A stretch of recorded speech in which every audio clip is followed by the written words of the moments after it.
on the street, and it stated, "Nigger, you are not wanted over here." Right here where we are now. Yeah, they put it in. They had it in black and white paint, right in the street. "Nigger, you are not wanted." And and when I bought the property, I was looking at the property as something that the Lord was leading me to do, because back then, I had my own business and was doing great. And, but the neighbors, I had a lot of the neighbors that were really supportive to me. They came out, man, in droves, and they just spoke encouraging words like, this is not, they stated to me, this is not their doing. But I also knew that it was probably one of their sons or daughter. But So that was 13 years ago. Yeah, that was, yeah. Now, who was the former owner of this property? The guy that owned it, he was actually a millionaire.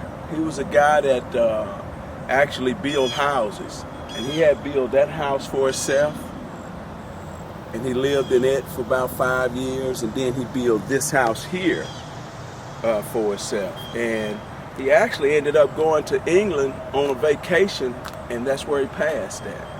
Had a massive heart attack and died. But other than that,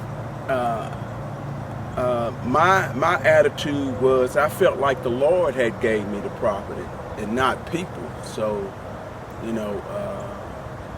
I felt like the only thing for me to do is defend my property by any means necessary, as Malcolm X would say. And but actually I never had any more problems after that. They broke out the front lights up there in the front. They bashed all that stuff in and rode in the street, and they stole my water hoses. And how long did that kind of stuff go on? Actually, they did it all when I first moved in.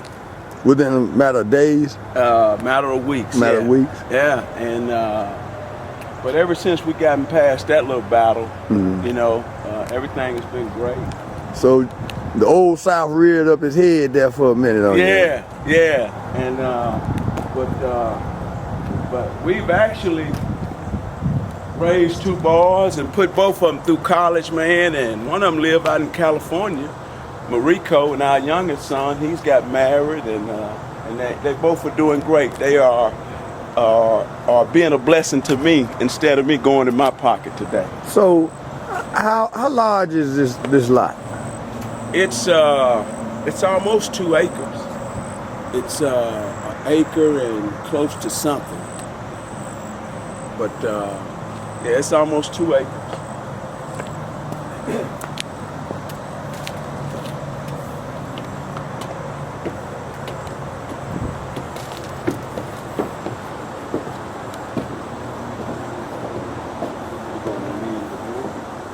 So what kind of renovations have you made since you bought this property? The only renovation I did it when I came in, actually down in the garage.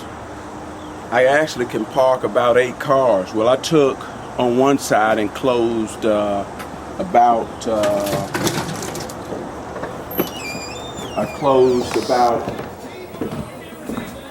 2 of those places up on the right side, and just opened it up where I can, get my pool table in and stuff like that. Because generally everything that I got in here, a lot of the stuff I moved from the other house that I had. And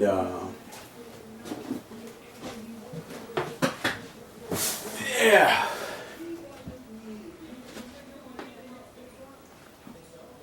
So,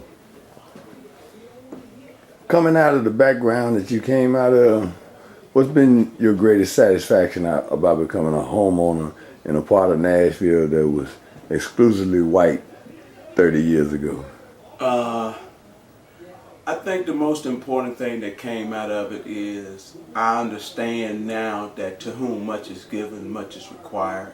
that it's not about me to get some things and stuff that I desire and it's just for me and my household. But I think that I am a father to every young man that I come in contact with my attitude and the way that I treat them, that I am a father to the young lady, you know, so that means that if I'm going to be a father to somebody, then I can't be using whatever God has given me to manipulate them to do other things. I believe that even though my young men are 33 and 30. And what's their names again? Mariko and Lance. Lance and Mariko. Yeah. Now this is what do you call this area that we're in now? This is just the great room. The great room. Yeah, this is where we actually do a lot of entertaining here. Also, we do a lot of entertaining downstairs, where my men cave is. It's still a project in work. The last phase of the men cave is when we're putting together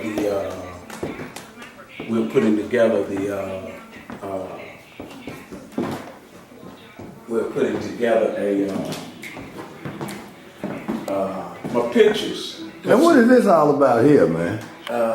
This is just a skyline, you know, and it's actually basically for the flowers, you know.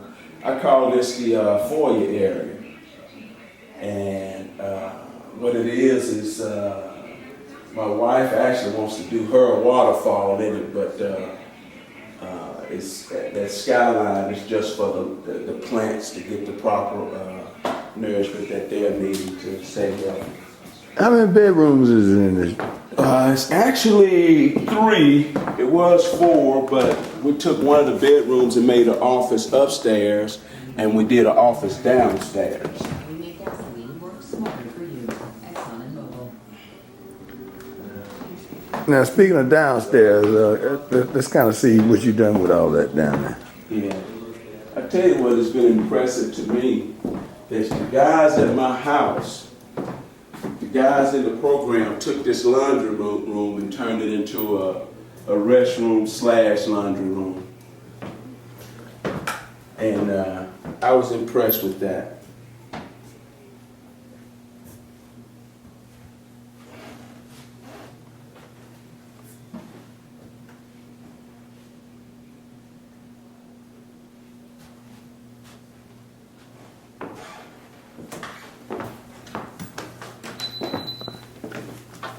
Still.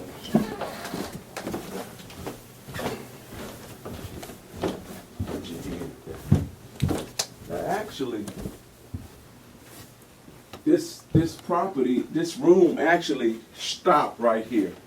Downstairs, it actually had stopped right here. But I did the renovation that included this, which this is actually my wife's office. And she loves her black art.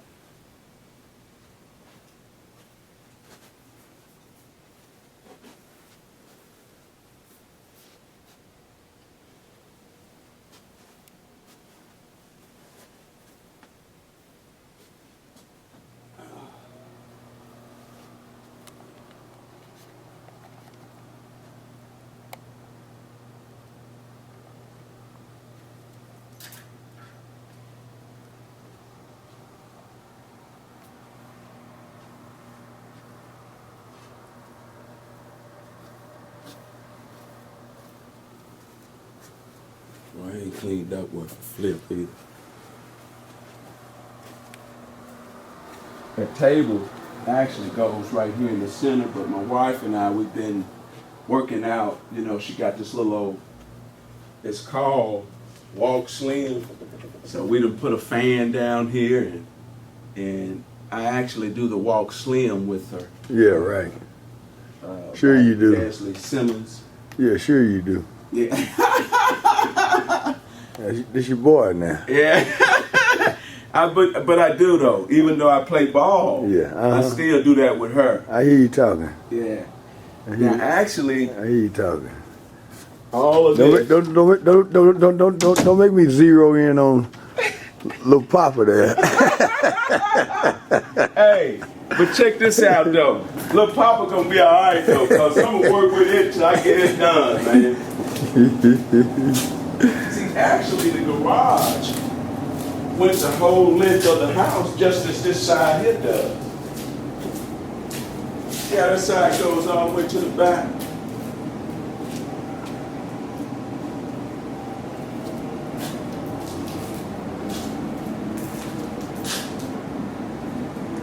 So you got all the weight room equipment in the world back there. All you need to do is spend some time on it. I know, man. Yeah, I know. Yeah, ain't no excuse for that missile.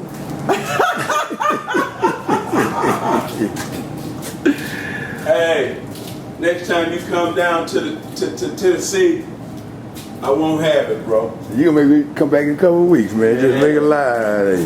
Yeah, I won't have it next time you come back. Because one thing I'm finding out, that everything is gonna have to go. And see, I'm kind of broad, my shoulders are. Yeah, I ain't talking about your shoulder. Yeah. We're not talking about your shoulders. We're talking about that missile. Yeah, I got you. I got you. He's sucking it in over here, ladies and gentlemen. He can barely talk. No, I ain't sucking it in. I got it. I got it. Oh my goodness. Yeah. Yeah, I got it. All right. All right. Yeah.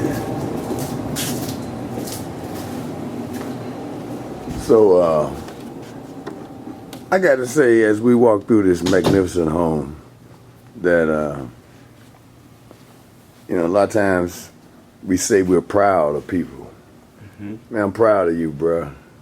Thank you. Your walk, the way you've been able to step out of darkness into a brilliant light, man, it's inspiring. And the folks who will see this will know that real men don't what? Real men don't play. That's what I'm talking about. That's a wrap.